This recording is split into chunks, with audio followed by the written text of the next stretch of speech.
Hello, friends. I am Chevee. Welcome to my shed. How are you today? How's life in your world? How's things where you are? I hope it's fantastic. I hope everything is amazing. Everything here is really, really good. Um, so, I was standing upstairs. It took me a while to get down here today because I was upstairs trying to figure out what in the heck we could talk about. And I think that's what I want to talk about. The thing is, I've said this a lot lately. We've had this conversation before, or at least we've had a version of this conversation before.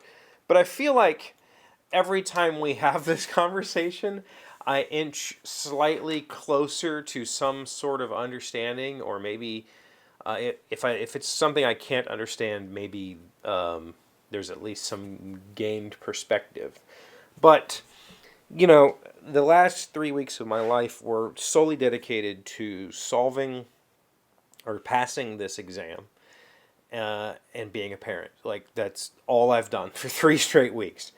And when something like that ends, right? When the test is over and all the studying paid off and I did the thing, there's like this reprieve moment, obviously. Like, I told you during yesterday that I was positive I had failed the test. So when I hit the submit button and a little thing spins and it comes up and it says congratulations on earning your PMP certification, there was definitely moments of like, but it took quite a few hours or maybe even until the next day for the anxiety to fully subside, right? Because my brain was still thinking about all the test questions that seemed really weird and funky to me and how I could have studied better. All of that stuff is completely useless to me because I've already passed and I don't need to take it again. So understanding the test or understanding my process in passing the test doesn't matter anymore. But it was just, I was in this 3 week period of just intense study. That's where my brain was, right?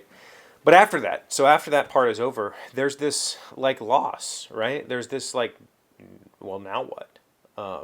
We've had this conversation about when you finish a good video game and there's that like depression afterwards. I think what I realized is it's not necessarily depression.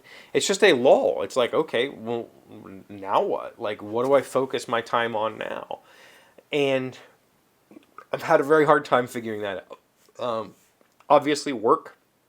I've been working. I literally got back from my test. No, it was the following morning during stand up.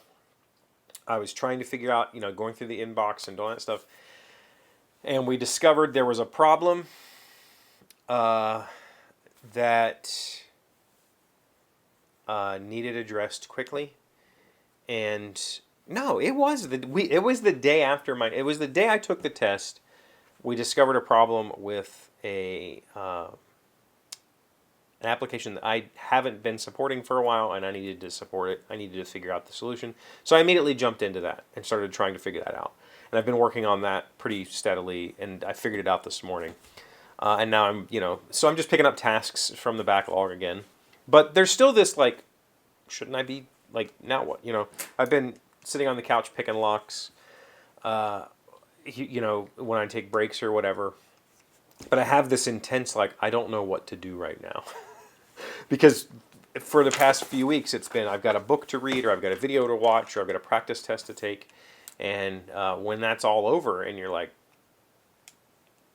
well, now what, right?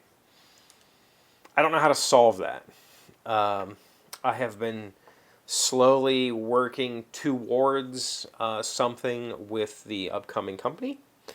What I mean by that is in the parallel of working on No Rogues Allowed in 2020, which was going to be my attempt at making a roguelite game, or a roguelike game that's entirely text-based.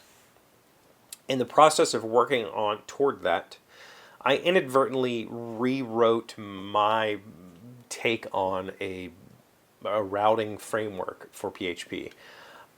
And I'm going to continue using that. Basically, it took elements from the software that I'm getting back started years ago when I didn't understand how anything worked, and I just had a couple dozen PHP pages, and every link took you to a new PHP page, and in that page it had all of its own code and stuff. I had a few pages that were functions that would be imported and used, but I didn't understand how the model view client method was supposed to work. I didn't understand how to separate my controllers from my production or my visual code, so that my front end stuff was all separate. Didn't understand all of that. As the software developed over the years, I had taken parts of it and started to move it that way. For instance, the admin page is a kind of a single page app of its own that it has all of these controls for doing things. But the rest of the site still uses just individual PHP pages, because there's only like 5 or 6 of them that aren't admin pages.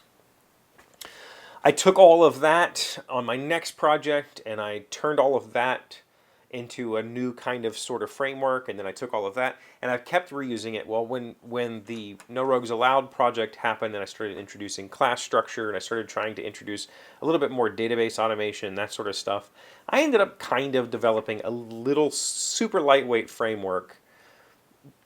I hesitate to call it a framework because it doesn't really dictate how you use it. Just helps with, it's a single page app that uses a routing engine to direct flow, and I want to refine that into, I guess, a product. I guess, like, I will have a Git repo for it so that it can be its own thing that I can continue to work on in parallel with bringing my professional learning software over, as well as the other product that I'm going to be working on soon. So I've been tweaking on that and thinking on that, but I don't know why I went so deep down that hole, but maybe we can talk about it if you want to hear about it.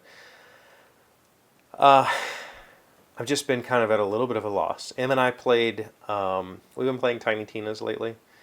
Tiny Tina's Wonderlands is a Borderlands game, and it's amazing. We've been playing the heck out of it. So we did that for a good bit last night. We'll probably do that for a good bit again tonight. But I having nothing to actually focus on after an intense 3 weeks, it's pretty weird. So I'm going to go back to work and figuring all that out. Thank you for being here as always. Thank you for liking, commenting, subscribing, being amazing friends, wonderful people. I really appreciate you, and I'll see you again tomorrow. Today's word you should know to sound smart is magnanimous. It is an adjective meaning a kind and generous act. In a serious struggle, there is no worse cruelty than to be magnanimous in an opportune time. Leon Trotsky, Bolshevik, revolutionary, and Marxist theorist. Magnanimous. M-A-G-N-A-N-I-M-O-U-S. I love being magnanimous in the middle of an argument. It's like the best thing ever. The other person just can't handle it.